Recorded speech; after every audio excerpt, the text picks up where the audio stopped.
What's going on, y'all? It's the Deep End Podcast on the... I'm always wearing a black shirt every time we do this. I promise I have... He is very his black shirt. She just bought me this one. I literally am a cartoon character. I have the same black No, shirts. he does. He doesn't. It's not the same one that he's wearing each time, I promise. Or is it? No, don't embarrass me. So we are on the way to a baseball game. Wow. Do you know who we're gonna actually go watch play? Yeah. Who? We're gonna go watch the Celtics play.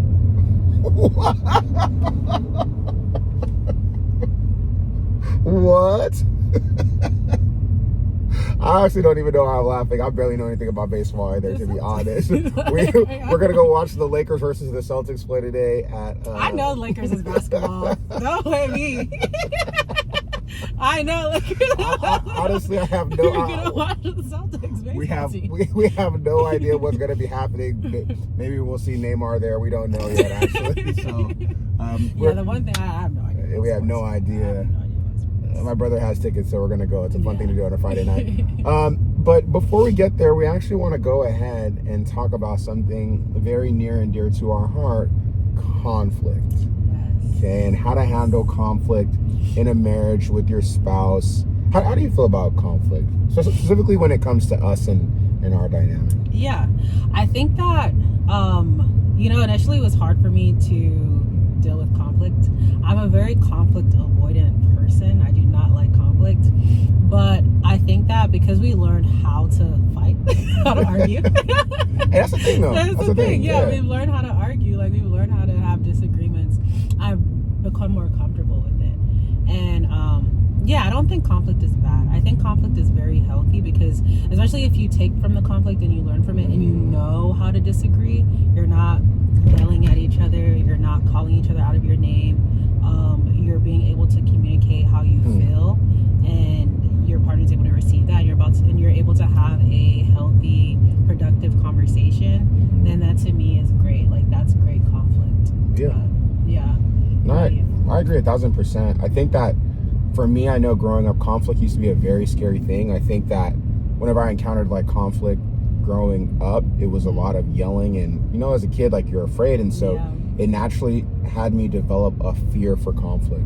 So whenever people would like raise their voice, whenever things would get emotionally intense, I basically felt like I was a kid again, right? I think one thing that's helped me is realizing that it was actually a core wound being poked in that case, and for me, it was something I am unsafe.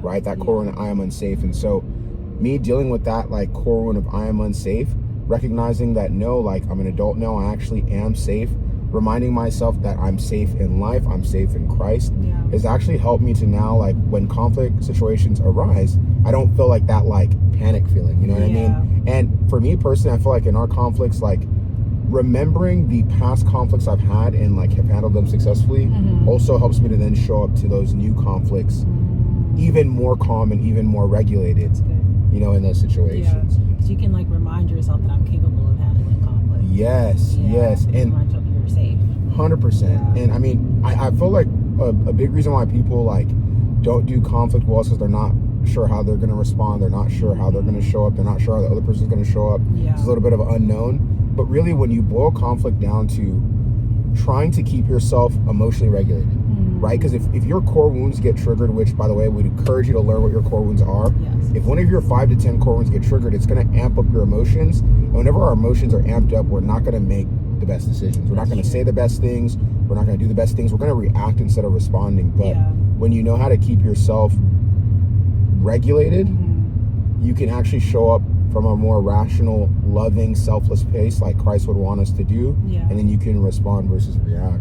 I actually love that, and what you said about just responding from an emotionally regulated place is so important. But okay, so you said that, right? So how do you respond from an emotionally regulated place? For the people out there who don't know what that looks like, or even don't know what that means. Man, that's a great question.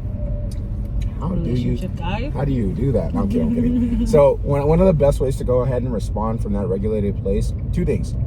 Some people are going to need to step away. But when you step away, you need to make sure that you give your partner reassurance before you do that. right? So if you're somebody who your core wound gets triggered, your emotional levels rise, you have to recognize that your emotions are high, recognize that you're triggered, and then just politely tell your partner, hey, I love you. I really want to go ahead and have like a great conversation. I'm just going to need 5 minutes to be able to just regulate myself. I'm not abandoning you. I'm not leaving you. I care about this conversation. Just give me 5 minutes, right? So in that case, you not only ask for the space, but you reassured them, and then you set a time limit on it.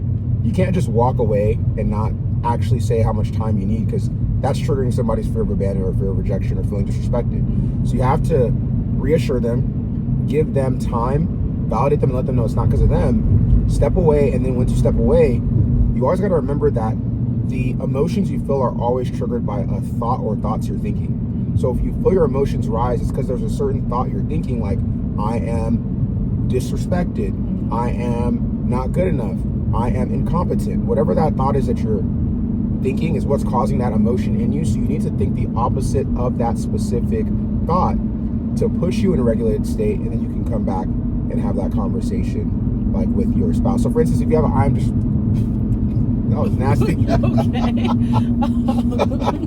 That was nasty. Oh So I thought that was a bug. Goodness gracious. You should not. Oh, let me not get off topic. If you have like a I am disrespected core wound, and then you feel yourself disrespected and emotional in that moment, you got to think of a time when you are respected. Think of situations when you're respected, because that'll go ahead and regulate you to be able to then go ahead and then come back to your partner from a more emotionally regulated space. That was long. That was good. That was relationship guide. But no, that was actually really good. Because, again, like, if you can respond from that emotionally regulated place, it stops the conflict from escalating as well, too. And I think a lot of the times when you realize that, like, you're responding, we talked about core wounds earlier, that a lot of times when you are responding back in conflict, a lot of times it's coming from your core wound being triggered. And once, like, the emotions have died down, you look back and you realize that your responses didn't warrant the situation. Yeah. So when you're able to respond and actually think from that regulated place, you're able to make decisions and responses that match the situation. Yeah. So, yeah. Core wounds will always skew your perception and Yeah. make something like way worse than it actually is in that neutral moment. Yeah. Yeah. Anyway, y'all, we're about to get to the baseball game. You want to let them know your baseball game song? Oh, take me out to the ball game. Take me out to the crowd. I need some peanuts and Cracker Jacks. Something that I'll Never get back for it.